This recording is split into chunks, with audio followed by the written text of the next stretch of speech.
Muy buenos días.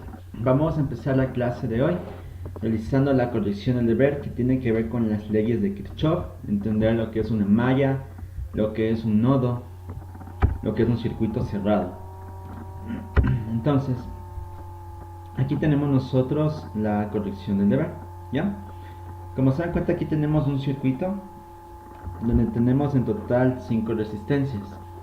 Los valores de estas 5 resistencias encontramos en esta tabla. Recordemos que las resistencias se miden en ohmios, ¿sí?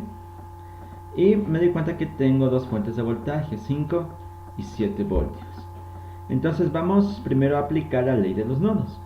Recordamos que un nodo es el punto donde se unen 3 o más conductores o cables.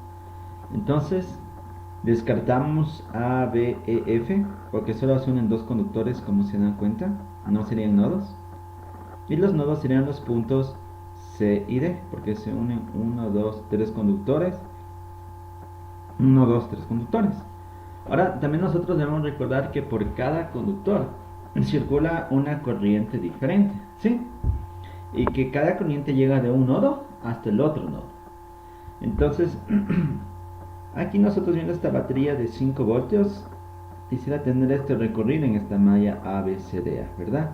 Entonces, miren, tenemos que va desde este nodo D hasta este nodo C. De aquí a acá, una corriente 1. Para abajo, una corriente 2. Solo sería este trayecto porque ya llega de este nodo a este nodo. Y por acá a la derecha tenemos esta corriente 3. ¿Sí? Entonces, ¿cuál será nuestra primera ecuación? Que para el nodo C, la corriente 1 es igual a la corriente 2 más la corriente 3. Perfecto, ¿sí? Después tenemos nosotros la malla ABCDA. Entonces empezamos 5 voltios, menos, restamos las resistencias, menos 5 y 1, esta es la corriente y 1, menos 2 y 1, ahora bajamos, sería menos 6 y 2, y llegamos al punto A, y es igual a 0. Recordamos que la suma de las diferencias de potencial o voltajes en una malla es igual a 0, ¿sí? Perfecto. Tengo dos ecuaciones con tres variables. Para encontrar mi tercera ecuación, uno de los mecanismos puede ser trabajar con la malla A, B, E, F, A. Entonces empezamos 5, menos 5 y 1, menos 2 y 1, ahora aquí es y 3, ¿sí? Menos 7 y 3, menos 3 y 3, más 7, porque este voltaje favorece el sentido que he tomado. Y llegamos a mi punto A, ¿verdad? Es igual a 0.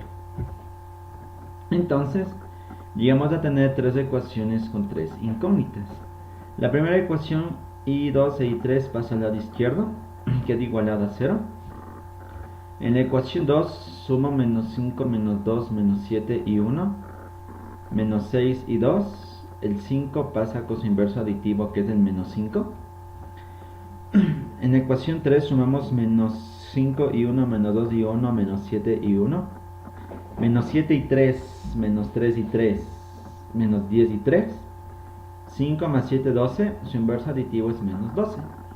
Y llegamos a tener tres ecuaciones con tres variables y ya están reducidas estas ecuaciones. Entonces ahora podemos resolver por varios métodos que nosotros hemos aprendido. El que he decidido tomar es el método de reducción, ¿sí?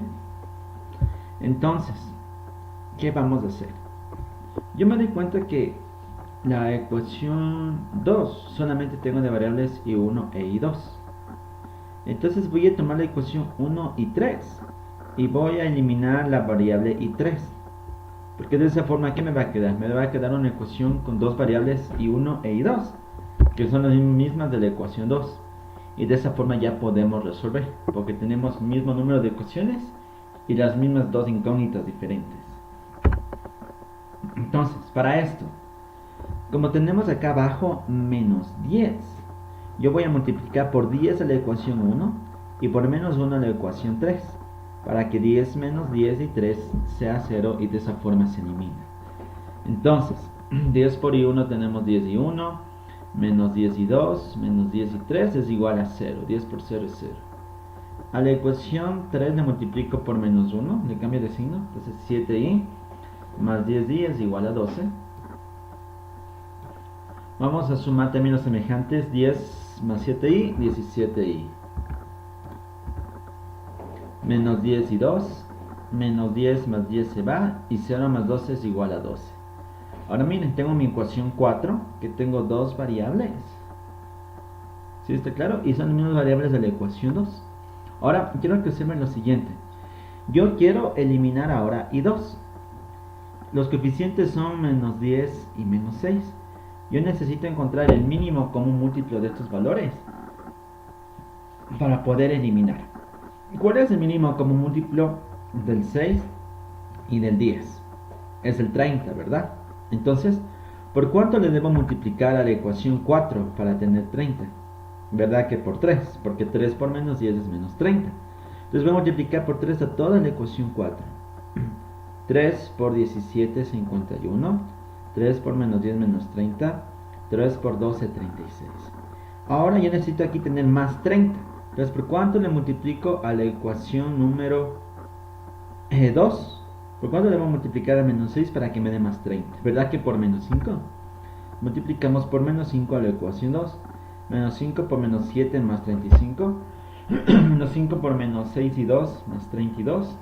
Y menos 5 por menos 5 es igual a 25. Ya hemos logrado eliminar i2, ¿sí? 51 más 35, 1 más 5, 6, 5 más 3, 8. 86 y 1 se elimina i2. 6 más 5, 11, llevo 1, más 3, 4, más 2, 6, es igual a 61. El inverso multiplicativo sería pasar a dividir. Entonces i1 es igual a 61 dividido para 86. Y esto nos da aproximando a dos decimales, 0,71 amperios. ¿Sí? Ya hemos reforzado otra vez este tema haciendo la corrección del deber. Ahora, vamos a empezar con el nuevo tema, que es magnetismo. ¿Sí? Entonces, dentro del magnetismo queremos definir qué es un campo magnético. Y un campo magnético, como ustedes pueden ver en la presentación, es la representación matemática de modo en que las fuerzas o líneas de fuerzas magnéticas se distribuyen. ¿Se distribuyen en dónde? En el espacio que circunda o está alrededor de una fuente magnética. ¿Sí? Entonces, como ustedes pueden ver, aquí tenemos nosotros nuestro dibujo. Entonces, aquí está el campo magnético. ¿Sí está claro? Viene a ser la representación matemática de estas fuerzas o líneas de fuerza magnéticas. Ahora, todo imán es bipolar. ¿Qué significa bipolar? Que tiene dos polos. Un polo norte, que va a ser el positivo, y un polo sur, que va a ser el negativo. ¿Sí? Y siempre vamos a darnos cuenta que las líneas de fuerza van de polo norte a polo sur. Más o menos similar cuando nosotros aprendíamos el campo eléctrico, ¿verdad? Porque es un campo magnético. Recuerden que nosotros asignamos una carga de prueba positiva, por eso con positivo se repele, va para afuera las flechas. Pero positivo con negativo se atraen, las flechas van para adentro. Entonces es muy similar. ¿Sí? Ahora, la fuerza de atracción o de repulsión, tomen en cuenta que polos iguales se repelen, polos opuestos se atraen, va a ser mayor en los polos, es decir, aquí en los extremos. Y otra propiedad que tienen los imanes es que si nosotros tomamos ese imán y lo partimos, pongamos que le partimos en la mitad, no significa que voy a quedar un imán con polo norte y otro imán con polo sur, sino que ese nuevo pedacito se parte en la mitad, por así decirlo, y tiene mitad polo norte y mitad polo sur. Esa es una de las propiedades que tienen los imanes, ¿sí? Ahora hay varios imanes. Hay imanes que por naturaleza ya generan este campo magnético, o hay otro tipo de imanes que se llaman electroimán. Quiere decir que al pasar una corriente eléctrica, ese dispositivo se convierte en un imán, pero al momento de dejar pasar la corriente eléctrica ya deja de ser un imán. Listo. Lo siguiente que nosotros vamos a analizar es el flujo magnético. Entonces, ¿qué es el flujo magnético? Viene a ser una sola línea de fuerza. Entonces, una sola línea de fuerza equivale a la unidad de flujo de campo magnético. Esta sola línea de fuerza se le va a llamar Maxwell. ¿Sí? En ese sería muy pequeñito. Entonces, por esa razón, en el sistema internacional se decidió incluir otra unidad llamada el Weber. Entonces, un Weber es igual a 1 por 10 a la 8 Maxwell, es decir, 100 millones de Maxwell. ¿Sí? Entonces, recordamos, el flujo magnético lo simbolizamos con phi, una bolita y una línea vertical. Lo vamos a representar con flechas en el momento de los dibujitos. Se mide en Maxwell, una sola línea es un Maxwell. Pero 10 a la 8 líneas de flujo magnético es un Weber, que es el que más vamos a utilizar nosotros en los problemas que vamos a hacer posteriormente. Listo. ¿Qué vamos a ver a continuación? Vamos a ver la densidad de flujo magnético.